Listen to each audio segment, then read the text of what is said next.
Buenas noches y bienvenidos a Café y Más. Hoy es jueves 13 de diciembre. Decenas de estudiantes han salido a la calle esta tarde para defender la educación pública. No es la primera vez que se manifiestan y se protestan contra las medidas del gobierno regional en materia de educación. Esta noche en la tertulia política nos preguntaremos si los jóvenes de Castilla-La Mancha y de Ciudad Real tienen asegurado el acceso a los bienes básicos. Lo haremos con los líderes políticos más jóvenes de las formaciones políticas que cada jueves se acercan a este café, al Café y Más, para hablar sobre la actualidad política, y lo haremos con ellos. Vamos ya a pasar a presentarles y a darles las buenas noches. Han venido a tomar un café con nosotros Carlos Gutiérrez, el presidente de Nuevas Generaciones aquí en Ciudad Real. Buenas noches, Carlos. Hola, muy buenas noches. Gracias por venir. También vamos a saludar a Antonio Domínguez, él es miembro del Consejo Local de Izquierda Unida. Buenas noches. Hola, buenas noches. También vamos a saludar a David Triguero, secretario provincial de Juventudes Socialistas. Buenas noches, David. Muy buenas noches. Y también ha venido a tomarse un café con nosotros Gustavo García, el responsable de organización del Consejo Territorial de Castilla-La Mancha. Buenas noches, Gustavo. Buenas noches, de UPyD. Oye, perdón, de UPyD, que he dicho yo, de Castilla-La Mancha. Bueno, de UPyD en Castilla-La Mancha toda la vez. Recuerden que ustedes también pueden participar en este programa protestando, igual que los estudiantes, preguntando, proponiendo a cada uno de los tertulianos cualquier opinión que tengan acerca del futuro de los jóvenes, porque ese será el gran tema que trataremos esta noche en este café, a través de ese número de teléfono que aparece en pantalla y también a través del muro de Facebook, de ese perfil que hemos creado para todos ustedes. Tienen que buscar Café y Más, ahí nos encuentran, pueden dejarnos cualquier pregunta, sugerencia o opinión, y les vamos a invitar a que no solo estén atentos a este debate, que prometo será muy interesante, sino que se queden hasta el final de este programa, porque hoy estrenamos sección, se llama Raíces. No les vamos a adelantar nada más, pero vamos a comenzar. Hablábamos de esas protestas en educación, no nos vamos a centrar en este asunto y vamos a lanzar una pregunta general para todos los invitados de esta noche, una pequeña valoración de menos de un minuto les vamos a pedir para entrar ya en debate, y la pregunta es muy clara. Carlos, ¿los jóvenes tienen asegurados el acceso a los servicios sociales básicos en Castilla-La Mancha? Sí, nosotros ahora mismo, claro que sí, estamos de cara y en sintonía con los ciudadanos también, y pensamos que ahora más que nunca, ahora es cuando pensamos que desde que el gobierno del Partido Popular se instaura en Castilla-La Mancha, es cuando pensamos que los jóvenes de verdad tienen un acceso a los servicios sociales básicos. Cuando hablamos de servicios sociales básicos hablamos de esa educación, de esa sanidad y de los servicios sociales, valiendo la redundancia. Claro que creemos, y creemos como no, que la educación es pública, universal, gratuita. Entendemos también, y claro que lo creemos, que la sanidad también es pública, gratuita y universal para todos, y es lo que está haciendo el gobierno de Cospedal ahora mismo, asegurar precisamente para todos los castellano-manchegos esos servicios sociales de los que estamos hablando. Cuando es cierto que no podíamos asegurarlos es en anteriores etapas del gobierno en Castilla-La Mancha, y sobre todo es cuando después de 2011 podemos decir que confiamos en el gobierno de Cospedal y confiamos sobre todo en las medidas que se están poniendo encima de la mesa y que están en sintonía y de cara con el ciudadano. Primera valoración, Antonio Domínguez. Bueno, yo creo que es obvio que no, que los jóvenes en Castilla-La Mancha en concreto y en España en general no tienen garantizado el acceso a los servicios sociales básicos. Hablamos, por ejemplo, de educación.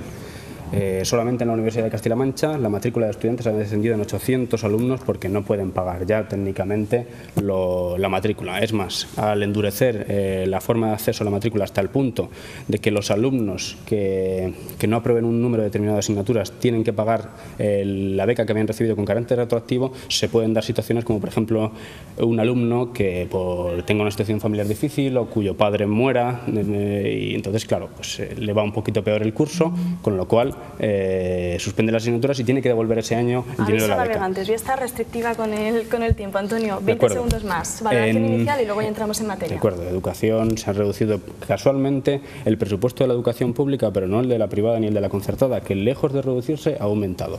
Y en sanidad, los mayores de 26 años que nunca hayan cotizado en una región con un paro entre los jóvenes, que es más del 54%, no tienen acceso a la educación, a la sanidad pública, y se les ofrece en cambio un seguro privado, bueno, público-privado, pero que es más costoso incluso que el que ofrecen empresas privadas de gestión de sanidad. ¿La respuesta, por tanto, es? Evidentemente no. Pasamos a David Triguero, valoración inicial. David. Pues está muy claro, los jóvenes que sus padres sí tengan una buena cuenta corriente, sí tendrán garantizados esos servicios con las políticas de Cospedal y del Partido Popular. Porque está claro que en Castilla-La Mancha, al igual que en España, habría que lanzar una pregunta. ¿Qué gobiernos impusieron la igualdad? Una igualdad en educación, una igualdad en sanidad, una igualdad en servicios sociales. y qué otro gobierno está desmantelando y privatizando estos servicios, y en concreto en Castilla-La Mancha el señor López del Hierro, marido de la presidenta, y el consejero Echaniz están encargados de privatizar todos estos servicios en Castilla-La Mancha y hacer negocio con estos servicios fundamentales y básicos que son por los que tanto han luchado los distintos gobiernos socialistas. Gustavo García. Hombre, yo creo que ahora mismo todavía hay cierto acceso a los servicios públicos, no podemos negarlo, pero se está poniendo serias dudas, como ya habéis mencionado, en la educación, con la subida de tasas, con la bajada de becas. Si ya hay un paro creciente entre los jóvenes, subes la matrícula, bajas las becas, pues esa gente que ni puede trabajar, ahora tampoco le da la oportunidad de que estudie. Antes los ninis lo hacían por elección, pero es que ahora los ninis casi son por una imposición por el sistema de presión que está ejerciendo tanto el gobierno regional como el nacional. Si hablamos de la sanidad, pues lo que ha dicho mi compañero de Izquierda Unida, los mayores de 26 años que no hayan trabajado, ¿qué pasa con ellos? Realmente luego tienen una forma de seguir usando la sanidad pública, pero un poco vergonzosa casi, el acogerse a la cartilla de sus padres. Y también lo que pasa con los sin papeles. Queremos dejarlos en el limbo. Bien, han venido en la época de bonanza, les hemos acogido para que hagan los trabajos que nosotros no queríamos hacer, y ahora de repente que les privamos de los servicios, los dejamos en las calles sin atenderles. Está claro que el PP tiene cierto aprecio por la privatización, lo está haciendo con muchos hospitales públicos, y estas medidas que está aplicando también en la educación, pues al final fomentarán que quien estudie sea quien tenga dinero. Interesantes las primeras valoraciones de nuestros tertulianos de esta noche. Han apuntado educación, sanidad, privatización. Si os parece, podemos empezar a hablar de la educación y de ese tema más cercano que tenemos en la universidad. Carlos Gutiérrez, del Partido Popular, decía que esta vez sí estaban asegurados los servicios sociales básicos respecto a educación. Vamos a empezar a desarrollarlo, Carlos, porque en esta mesa se ha dicho que en el futuro, en un futuro muy cercano quizás, eso se vaya restringiendo. Podemos hablar del llamado tasazo. No, sí, aquí tenemos muy clara la postura de la izquierda, la postura también de Izquierda Unida, compañeros del Partido Socialista, de Juventudes Socialistas. La postura siempre va a ser la misma, nosotros esperamos lo mismo, porque es verdad que llevan años abogando y defendiendo y sacando la bandera de los servicios sociales, en este caso de la educación, por toda Castilla-La Mancha y por toda España, pero yo les tengo que decir alto y claro, y es cierto que también lo tienen que entender así, y los hechos están también encima de la mesa. Cuando hablamos de educación pública y cuando estamos hablando de abogar y defender la educación pública, Izquierda Unida, Juventudes Socialistas y UPyD también tienen que entender que los gobiernos del Partido Popular es lo que hacen ahora mismo.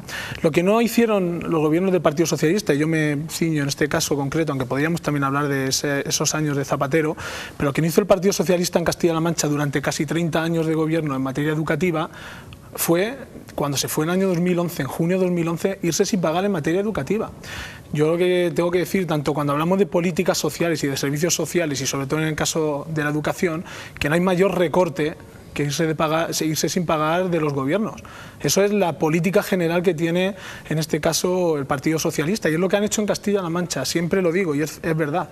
Todos sabemos, en el gobierno de Cospedal año y medio se le pide lo que el Partido Socialista no ha hecho en 30 años, en materia educativa en este caso, aunque sí sabemos que han hecho algo, como decíamos, irse sin pagar del gobierno, irse en junio de 2011 con 6 meses de año, irse con un 80% del presupuesto gastado, pero sin pagar y con 170.000 facturas en los cajones. Y también han hecho otra cosa en materia educativa, es elevar la tasa de fracaso escolar hasta el 35% en nuestra región. Eso es el balance que ha hecho en 30 años el gobierno socialista en Castilla-La Mancha. Nosotros, lo que apuesta el gobierno de Cospedal, lo que está haciendo ahora mismo es apostar por esa educación. He oído antes la palabra privatización, y Izquierda Unida, como tampoco sabemos lo que dicen y lo que defienden, dependiendo de dónde gobiernen y dónde estén, porque hablan de servicios sociales y de políticas sociales, pero si nos vamos a Andalucía, donde gobiernan en coalición con el Partido Socialista, son los líderes de la privatización. Por eso nos pueden dar lecciones en privatizar hospitales o en hacer recortes en materia educativa de interinos en educación. Más tarde de eso nos pueden hablar Izquierda Unida de educación y de lo que son los servicios sociales y las políticas sociales. Por alusiones. Bueno, es un tema que me alegra que traigas a colación, sobre todo la comparación de Andalucía con Castilla-La Mancha, porque bueno, Primero hay que decir que Izquierda Unida es una barrera ante las políticas de privatización, vengan de quien vengan. Nosotros siempre vamos a ser críticos con todas las privatizaciones, vengan de quien vengan. Ya digo, estamos en contra de las privatizaciones que está haciendo el Partido Popular ahora mismo en Castilla-La Mancha y de las que ya hacía en su día también el PSOE en Castilla-La Mancha. Por ejemplo, aquí en Castilla-La Mancha se cerraron líneas de colegios privados para evitar que cerrase un colegio concertado. Eso ha pasado en Castilla-La Mancha con el gobierno del Partido Socialista. Pero bueno, vamos a hacer comparaciones, porque lo bueno de los recortes es que se pueden comparar. Castilla-La Mancha, una población de 2 millones de habitantes, y Andalucía, una población de 8 millones de habitantes.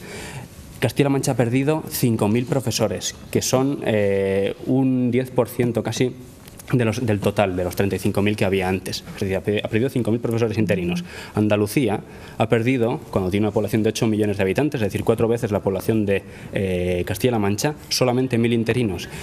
Y aquí se ha conseguido llegar, en Andalucía se consiguió llegar, gracias a Izquierda Unida, por cierto, a un acuerdo muy concreto, y es que todos los profesores se bajan un tanto por ciento mayor el sueldo, porque claro, hay que decir que los recortes, que el presupuesto que manejan las comunidades autónomas lo proporciona el gobierno central, con lo cual digamos que manejas una cantidad de dinero concreta y precisa que además se ha reducido. Bueno, es decir, tienen menos dinero para funcionar, pero se llegó a un acuerdo de bajar a todos el sueldo una cantidad para echar a menos gente y bajar el sueldo más a los interinos, pero echando a menos gente. Y por supuesto no se están produciendo privatizaciones. Lejos de hacer esto, lo que se ha hecho es aplicar la ley. Aplicar una ley muy mala, la LOE, pero que tenía partes buenas, como por ejemplo hacer imposible o inviable o ilegal subvencionar con dinero público a colegios segregadores como son los que pertenecen a algunas agrupaciones, algunas congregaciones religiosas como el Opus Dei, Legionarios de Cristo, etcétera, que separan a niños y niñas. Pues esto la LOE dice que no se puede subvencionar, y en Andalucía ya no se está subvencionando, me parece un logro. Aquí, en Castilla-La Mancha, se hace por un lado un recorte brutal en la educación pública y al mismo tiempo se dan 7 millones de euros más a la educación concertada. Ya digo que es un tema en el que yo francamente me encuentro muy a gusto, y básicamente es una de las razones por las que yo milito en Izquierda Unida, porque soy profesor. Yo era profesor interino y ahora estoy en paro, entre otras cosas gracias a las políticas que está aplicando el Partido Popular, que ya digo, lo dice además abiertamente, quieren sustituir el sistema público de educación por un sistema privado concertado, es decir, dar el dinero que antes daban a educación pública, que tenía profesores que pasaban oposiciones, a un grupo de empresas, a veces pertenecientes a sectas de extrema derecha, como digo, el Opus Dei, que seleccionan al profesorado en función de su ideología y de criterios, por supuesto, extra pedagógicos, es decir, crear una red clientelar de derechas, que es lo que quiere. Responde Carlos Gutiérrez y luego abrimos el debate por esta parte de la mesa. No, bueno, pues la postura, como decíamos también, la postura más radical de Izquierda Unida, como estamos hablando ahora mismo, cuando hablamos de educación y hablamos de políticas de extrema derecha y políticas de la ultraderecha en España. Es que dar dinero a un colegio, perdón. Yo te he respetado a ti, yo espero que tú me respetes también a mí cuando esté hablando, y te lo agradezco. Te además. voy a pedir un minuto, Gracias, Carlos, que Muy tenemos breve. una llamada por teléfono y vamos a darle paso. Muy breve. Es verdad que en el gobierno regional de Castilla-La Mancha, el gobierno de Barreda, durante toda su etapa, se destinaban a contratar interinos para así poder evitar que subieran la cifra del paro, cosa que, como vimos, era imposible y no se consiguió bajo ningún concepto. Pero cuando estamos hablando de apostar por la educación, lo que decimos cuando hablamos de que nosotros no presupuestamos por encima de lo que tenemos, como hacía el gobierno del Partido Socialista. El gobierno socialista gastaba más de lo que realmente se tenía. El gobierno de Cospedal ha reducido 6 puntos el déficit en este año, y cuando hablamos de educación hay que decir que hay unas oposiciones convocadas, con pocas plazas, sí, oposiciones que son las que el Partido Socialista congelaba y engañaba a todos los interinos, haciéndoles prepararse unas oposiciones durante 8 meses para en marzo decirles que no iba a haber convocatoria de oposiciones públicas. Y por último, es obvio que cuando habla de Andalucía, mi compañero de Izquierda Unida, cuando habla de Andalucía, habla de subvenciones de dinero público, es cierto, ahí le doy toda la razón. En Andalucía, Izquierda Unida, el Partido Socialista, cuando hablamos de subvenciones y hablamos de dinero público, es cierto que saben demasiado, y lo que no saben los ciudadanos es a qué se destina las subvenciones, el dinero público en Andalucía, y se está demostrando con casos como por ejemplo de los ERES en Andalucía. Hablando de ciudadanos, vamos a dar paso a una llamada de teléfono. Buenas noches. Hola, buenas noches. Hola, buenas noches. ¿Cuál es tu nombre? Soy Darío José López, del colectivo Estudiantes. Darío, ¿qué querías aportar en esta mesa de debate? Pues bien, en esta mesa de debate, bueno, en primer lugar, decirle que al compañero contertulio del Partido Popular, de que yo no sé realmente en qué realidad vive, pero esa no es la realidad que vivimos los estudiantes de la Universidad de la UCM, que es otra. Y bueno, ya entrando en materia, en primer lugar, gracias por dejarme participar en tu estudiantil de Ciudad Real, como es el colectivo estudiantil. que hasta ahora es el único colectivo de estudiantes organizado en la ciudad. Te voy a pedir que seamos concretos, Darío, que tenemos poquito tiempo. Gracias. Vale, ya ser concreto lo voy a reducir un poco. Hemos consensuado unas líneas en las que vamos a intervenir. Vamos a caminar en el sentido de qué opinan los contertulios sobre los aparatos que actualmente se aprueban las medidas bárbaras contra el pueblo, como los organismos, como la Unión Europea, donde la patronal y los banqueros, a través de los políticos que representan, adoptan las medidas antipopulares en materia de educación, concretamente como el espacio de educación superior, medidas que atacan a los intereses generales de los estudiantes, de los trabajadores y el pueblo en general, o como la Estrategia Universitaria 2015 y el Plan Bolonia. Mantente al teléfono que lo van a responder. Gustavo García. Y plantearle un último término donde el capital financiero penetra la educación condicionándola a los intereses de los patronales y los banqueros, como las privatizaciones, para que estos puedan sacar beneficio, convirtiendo la educación en mercancía. Gustavo. Con respecto al espacio de educación superior europeo, yo creo que hay que diferenciar entre las líneas programáticas que marca la Unión Europea y cómo se aplican en cada Estado por parte de esos gobiernos. Es muy diferente lo que marca la Unión Europea, que además no es tan concreto, sino simplemente te da unas líneas programáticas, que cómo aplican esas medidas cada gobierno. Entonces hay que responsabilizar a cada uno con la responsabilidad que tiene. En este caso, el gobierno español, como ha estado afrontando el proceso de Bolonia, deja mucho que desear y no se aplica de esa manera en otros países europeos. ¿Te refieres al gobierno actual, al anterior? Empezó con el anterior y el actual, vamos, ya...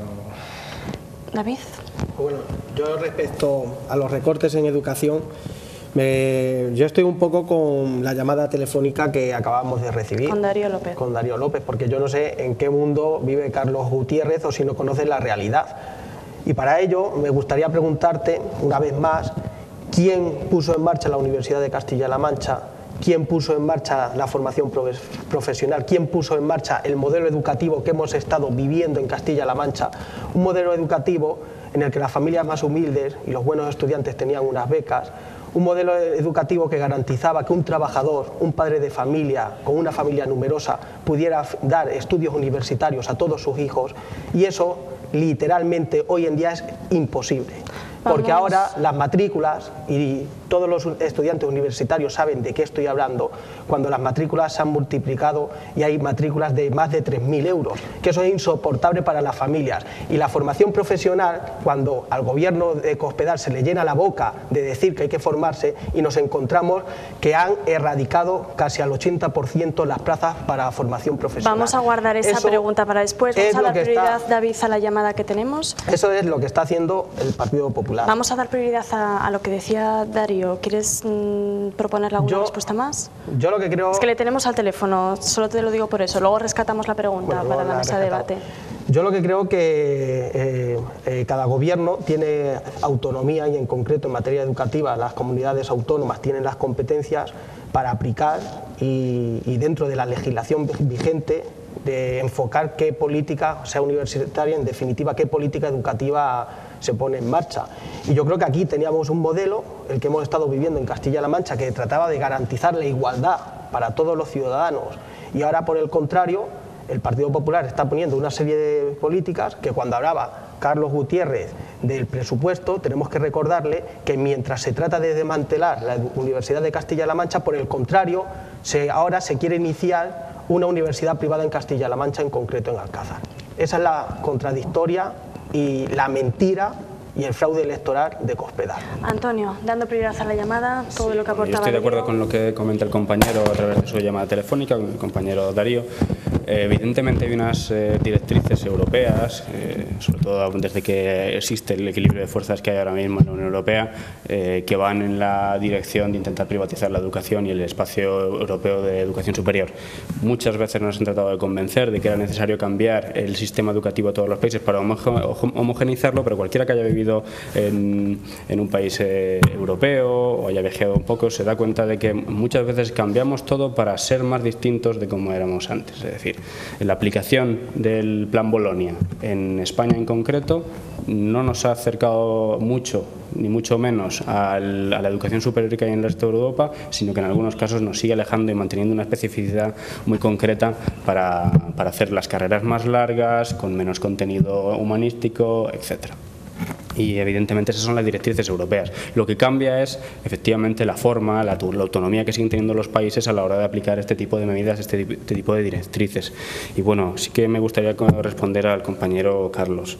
Yo creo que lo que es radical... Si te parece, Antonio, para despedir a Darío, vale, que le tenemos ahí a la espera todavía. Carlos, respondemos a Darío y ya entramos de nuevo en el debate. Bueno, pues decir que respeto la opinión de Darío López, del colectivo estudiantil. Es obvio que como todas las opiniones hay que respetarlas, no la comparto, es cierto que no la comparto, y decirle, la primera pregunta que me hacía, que no sabía en qué mundo vivía, igual que David Triguero me pregunta en qué mundo vivo, pues vivo en el mundo real, vivo en el mundo en el que tal vez, muchas veces, hay organizaciones políticos juveniles o organizaciones políticas que no sé si dan cuenta en qué mundo viven realmente, pero nosotros vivimos en el mundo real, como le digo. Yo lo que puedo decir a Darío López es que nosotros sí que apostamos por la universidad pública, seguiremos apostando por la educación pública, como decía, de gratuita, calidad y universal, y sobre todo, claro que sí, que vamos a presupuestar lo que el Gobierno de Castilla-La Mancha puede pagar en materia educativa. Lo que no se puede pagar en materia educativa no se presupuestará como hacían gobiernos anteriores en nuestra región. Darío, ¿estás al teléfono todavía? Sí, sí. ¿Te has satisfecho las preguntas y las aportaciones de nuestros tertulianos? ¿Querías aportar algo más? Sí, sí, claro. A mí me sorprende porque me sorprenden las aportaciones del compañero, porque claro, el diario de Toledo sacó hace poco diciendo que el Partido Popular pretendía privatizar y hacer la universidad pública que fuese privada. Entonces es algo que a mí me sorprende, que ahora me digan que ellos trabajan por una educación pública, cuando hace poco salió de la Consejería de Educación esta noticia desvelada por el diario de Toledo. Bueno, pues si por ello luchan, pues ya por último o trabajan. Yo creo que son ejemplos amplios que han sido capaces de representar las necesidades que han tenido y han tenido que recurrir para callar las protestas estudiantiles, como es en el Instituto Lluís Vives, o precisamente como las sanciones que se le han impuesto a los estudiantes por luchar por una educación pública gratuita en Ciudad Real en la anterior huelga del 14 de noviembre. Entonces, claro, pues a mí hay algo que me choca en esta propuesta, o cuando el portavoz del gobierno del Partido Popular, cuando ellos cometen sus planes privatizadores, nos dicen que somos de Batasuna, poco menos. Entonces, claro, ahí hay que tener un poco de honor a la hora de a una tertulia y decir esto. Pues ese es el mundo real, ¿no? Y eso es lo que tenemos a compañeros que tienen que pagar 60.300 euros por luchar contra las políticas del Partido Popular y de la Unión Europea. Entonces, claro, pues eso es lo que me sorprende y eso es algo que no me acuerdo. Pues nada, muchas gracias por dejarme intervenir. Gracias, Darío, por tu aportación. Recogeremos algunas de las ideas que nos has dicho para recuperarlas en este debate. Lo dicho, gracias. Y recuerden ustedes que si quieren participar, si quieren interpelar a nuestros invitados, pueden hacer uso de ese teléfono, del número que va a salir ahora mismo en pantalla. Vamos a recuperar algunos temas. Gustavo, te habías quedado con ganas de intervenir. Sí, yo comprendo que a la hora de gobernar no puedes presupuestar más del dinero que tienes, pero es que gobernar también implica decidir en qué lo gastas, y en nuestro país se gasta mucho dinero en cosas que no son necesarias, a nuestro juicio, por lo menos a juicio de UPyD. Las diputaciones provinciales, a nuestro juicio, sobran, porque tenemos ya una estructura de Estado en la que no son necesarias. Hay muchos entes, empresas públicas, fundaciones públicas innecesarias, hay otras que son necesarias, pero hay muchas que realmente no cumplen una función útil para la sociedad. Esas pueden desaparecer, privatizarse o como quiera. Se pueden fusionar ayuntamientos y bueno, ya si vamos por la vía de los ingresos, en lugar de subir impuestos que ahogan a las empresas, hacen que cierre, que se genere más paro, que haya menos consumo y por tanto más crisis, pues se puede perseguir a quien defrauda en lugar de amnistiarle como ha hecho el PP. Porque realmente es que lo están pidiendo los inspectores de Hacienda en todos los informes que mandan mensualmente. Eso es subir los impuestos, no bajarlos. No, pero que creo que no es necesario subirlos, simplemente que quien no los paga, que los pague. Si realmente la gente que no paga impuestos en este país los pagara y se le persiguiera, porque eso es responsabilidad del gobierno, porque no lo está haciendo bien, tenemos el doble de fraude fiscal que el resto de la Unión Europea. Es un problema que se arrastra desde siempre. Sí, pero bueno, vamos a centrarnos ahí. Lo que no podemos decir, no, es que como no tenemos dinero, pues recortamos en educación, recortamos en sanidad y recortamos en bienestar social. Es un poco una falacia porque hay dinero. El problema es que hay que buscarlo en lugar de perdonarlo. David Triguero, te había cortado antes con una pregunta que habías hecho. Quiero que formules la pregunta que le ibas a dirigir a Carlos en 30 segundos, que nos vamos a publicidad. No, simplemente lo que le decía, le recordaba que quién puso en marcha, qué gobiernos pusieron en marcha el modelo educativo que hemos estado disfrutando hasta bien hace poco y quién está desmantelando absolutamente todo. Porque hay una diferencia, mientras en Francia el gobierno socialista de Hollande hace y legisla de tal manera que las grandes fortunas y las clases más privilegiadas, los más pudientes, son los que se están manifestando y los que están en contra de estas medidas, y los que están en contra de estas medidas. Por el contrario, aquí en Castilla-La Mancha y en España, los usuarios de los servicios públicos somos los que estamos saliendo a la calle, porque si no, estamos viendo que tanto tienes, tanto vales. Esa es la política del Partido Popular. Nos quedamos a la espera de la respuesta que iba de la pregunta que iba dirigida a Carlos Gutiérrez, el presidente de Nuevas Generaciones del Partido Popular, y vemos a ver qué responde después de la publicidad. No se vayan, que volvemos en unos minutos. Hasta ahora.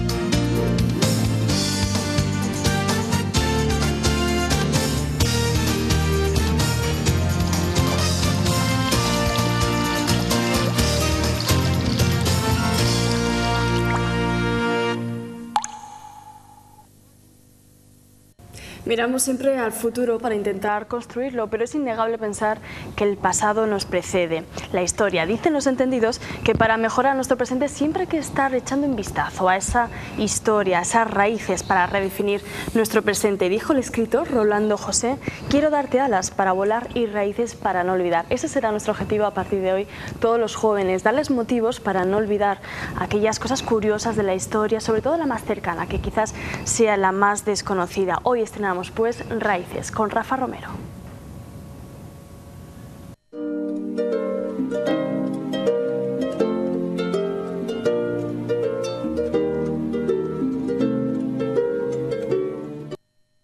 Ahí está nuestra careta, vamos a conocer ya a Rafa Romero. No sé si empezar a decir su currículum porque es tan amplio.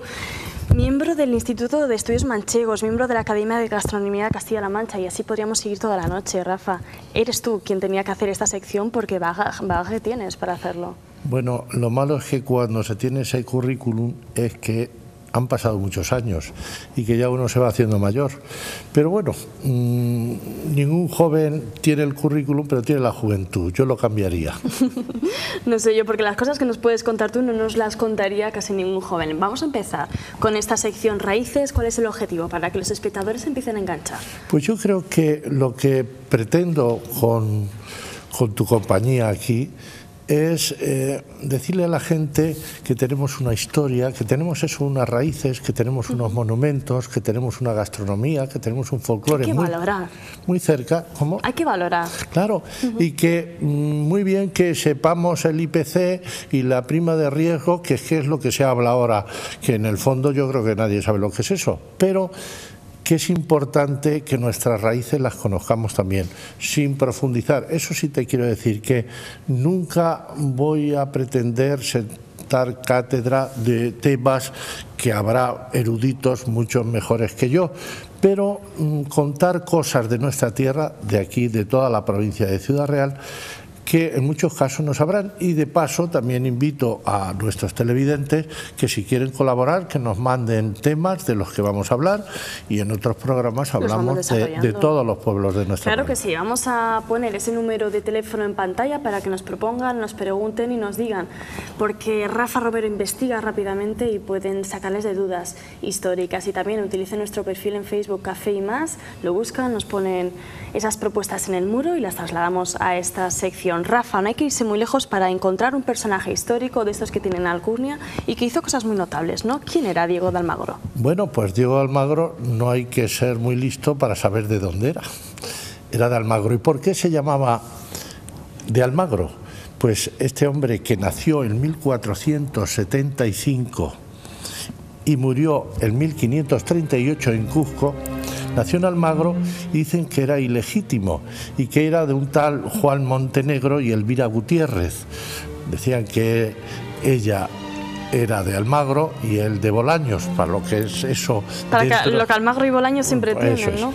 No vamos a entrar en ese tema, pero el caso es que Diego Almagro no tenía un apellido y se puso el apellido de su pueblo. Como hacían muchos históricos, muchos héroes de aquella época, ¿no? Siempre paseaban su ciudad por todo el mundo. Pero también era muy normal tener hijos ilegítimos y tener hijos bastardos en los reyes, en fin, que era muy normal también. Y que ahora solo han heredado los toreros. Claro, ¿no? por ya nadie más ha heredado esa costumbre.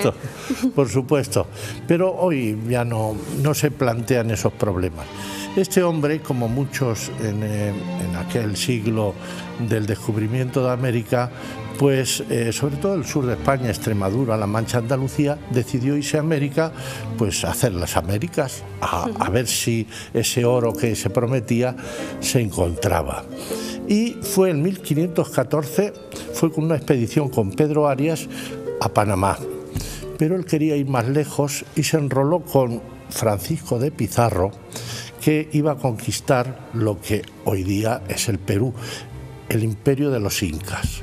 Y estuvo con él, pero ya se cansó de estar con Pizarro y dijo, yo voy a conquistar por mi cuenta. Tuvo su pequeño ejército, compañeros que iban con él en esta conquista, y se fue más al sur y llegó a lo que hoy es Chile, y llegó incluso hasta la Concagua y estuvo conquistando y llegó incluso hasta el lago Titicaca, que es ya bastante al sur, no al sur, pero al centro de Chile. Volvió porque Carlos I, V de Alemania, I de España, lo nombró gobernador de Nuevo Toledo, que Nuevo Toledo iba a ser un poco más o menos la zona de Cusco de allí de Perú. Y él, pues tan orgulloso, se fue allí. Pero a los Pizarros no le gustó nada. Y no digo solo de Francisco Pizarro, tenía otros dos hermanos que no les gustó nada. Y hubo unas peleas continuas de unos con otros hasta que en 1537 hubo una batalla, la batalla de Salinas, entre los partidarios de Almagro y los partidarios de Pizarro. Perdió la batalla Diego Almagro y Pizarro pues mandó ejecutarlo. Así que eso es lo que decía yo, que murió, no murió. Lo mataron en Cusco en 1538. Nuestra provincia estamos muy orgullosos de nuestro conquistador, aunque esa palabra hoy día no sea bien vista, pero sobre todo su pueblo, Almagro, pues le tiene allí un monumento muy bonito que hizo en su día García Donaire, y no es raro el pueblo de nuestra provincia que no hay una calle dedicada a nuestro gran conquistador Diego de Almagro. Bonita ya sabemos un poquito más, ¿verdad? Siempre se agradece saber un poquito más. También es bonito de saber, porque siempre vamos andando por las calles, vemos monumentos, pero ¿y la historia, por ejemplo, de la Puerta de Toledo, que es el símbolo quizás que más puede representar la capital? Tú lo has dicho, Ciudad Real, en cuanto quieren presentarla, ponen la Puerta de Toledo. Y ahora he puesto este monumento, quiero salir a todos los pueblos de la provincia, que no nos vamos a centrar, pero es que la Puerta de Toledo están restaurándola después de muchos años que ha estado un poquito abandonada y le van a hacer una gran restauración, y quería yo hablar un poquito de la Puerta de Toledo, que fue esas murallas que mandó construir Alfonso X el Sabio, que él no las vio, la vio su hijo Alfonso XI, el onceno, que la llamaban, y que tardaron por lo menos 50 o 60 años en construirla. Se acabó la Puerta de Toledo en 1366. Tiene un estilo precioso porque mezcló por los dos pueblos que había, el gótico y el mudéjar, porque también había muchos moriscos aquí que intervenían, y es raro el monumento que tenga esos 6 arcos como tiene, 3 mudéjar y 3 góticos. Y tiene en la parte exterior un escudo de Castilla y León grabado en la piedra, y en la interior, me vas a permitir, porque es una oración muy bonita, claro, y que nadie la conoce, y yo le hice una foto porque te tengo que decir que yo hice hace 30 años una restauración allí en la Puerta de Toledo, y le hice una foto, aparte que está en otro sitio, y dice así, en latín está, pero lo diremos en castellano.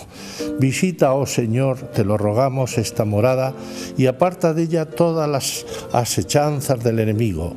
Tus santos ángeles nos guardarán en paz a los que habitamos en ella. Tu bendición sea siempre sobre nosotros. Sálvanos, oh Dios omnipotente, y concédenos tu eterna luz, nuestro Señor Jesucristo, tu Hijo. Fue hecho esto en la era de 1366, reinando el señor don Alfonso, rey ilustrísimo. Esta es una prueba muy fehaciente de la función que cumplían antes las murallas, ¿no? De defensa frente al enemigo, frente al exterior. Sí, pero fíjate, vamos a hablar ahora después de otro tema y se va a unir con este. Creemos que las murallas se hicieron en defensa un poco del enemigo que era entonces, que era el pueblo árabe que estaba al sur. No, el enemigo era la Orden de Calatrava. Todo esto era de la Orden de Calatrava, menos el rey, que tuvo su buena vista en el momento de decir hay que quitarle poderío a la Orden de Calatrava, y fundó la ciudad en el centro de la Orden de Calatrava. Y hasta luego los reyes, sobre todo los reyes católicos, apoyaron mucho porque sabían que si no podía ir conquistando algunas tierras más la Orden de Calatrava, y apoyaron mucho, y se hizo aquí la Chancillería y se hizo también la Santa Hermandad en Ciudad Real. Pero por eso te lo digo, que no se hicieron para el enemigo común de toda España, que era... Sino concretamente la Orden de Calatrava. Sino porque ya estaba conquistado, ya no era de razón tener unas murallas en contra de los árabes que estaban en el sur, en Andalucía. Ya solo quedaba Granada y algo de Andalucía. Hablabas de ese escudo de Castilla y León, todavía no existía lo que después fue Castilla la Nueva, Castilla-La Mancha ahora. Bueno, no, es que antes no estaba nada más que Castilla. Cuando precisamente con la fundación de Ciudad Real y anteriormente con Toledo fue también conquistada de los árabes, pues fue cuando se dijo que era Castilla la Nueva, era la reina de Castilla, Isabel, cuando llegó a Ciudad Real, y entonces poco antes fue cuando ya se le denominó Castilla la Nueva. Y vamos hablando de más leyendas, concretamente, vamos andando por Ciudad Real, estamos haciendo un recorrido a la Puerta de Toledo. Si nos acercamos más en el centro, llegamos a ese gran parque, el Gasset, y siempre hemos oído hablar de los enamorados de la Cruz. Sí, ¿existieron realmente, Rafa? Bueno, existieron como miles de enamorados que surgieron en esa época. Podríamos llamarles el Romeo y Julieta de Ciudad Real. Claro, ¿no? Claro, y en Toledo están los amantes de Teruel y en todos los sitios. Como ocurre un tanto con las apariciones de la Virgen, que hay en todos los sitios, en todos. Son por épocas. Pero, ¿qué más nos da? ¿Qué más nos da? Es una historia muy bonita que tiene una base lógica, que ya te lo he dicho antes, y es que en el siglo XV, como te decía antes, los reyes católicos intentaron darle fuerza a su rey, a sus posesiones en toda la península ibérica, y aquí, como decía antes, estaba la Orden de Calatrava y se fundó por parte de Alfonso X la ciudad, pero los de Calatrava dijeron esto no nos van a dominar y fundaron muy cercano Miguel Turra. Y por eso hay siempre esta pequeña pugna entre Miguel Turra y Ciudad Real. No, hoy día... Pero es una pugna que, como tú decías, ¿no? Se repite, los esquemas culturales siempre se repiten en toda España, ¿no? Pero es normal entre dos poblaciones tan cercanas y con ese origen, que eso sí es cierto, no es leyenda. Pero lo que ya sí dice la leyenda es que en Miguel Turra existía un señor que era el que de alguna forma habían puesto los de la Orden de Calatrava, que era Alba Gómez de Piedrabuena, se llamaba. Y en Ciudad Real estaba Remondo Núñez del Pozuelo. Y hubo unas verdaderas luchas entre ellos. De hecho, una vez los de Ciudad Real, los de Remondo, asaltaron Miguel Turra y hubo muchas muertes. Estuvo también después la batalla de Malastardes, que es donde pasa ahora la autovía por ahí. y entre otros pues murió el padre de Álvaz Gómez de Miguel Turra.